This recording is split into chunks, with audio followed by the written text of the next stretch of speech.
Today's lunch is a chicken apple sausage with mustard. Oh, hot. These are the salt and vinegar chicken chips with mustard. A boiled egg with a mustard jacuzzi.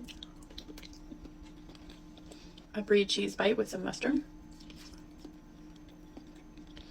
A grape with no mustard.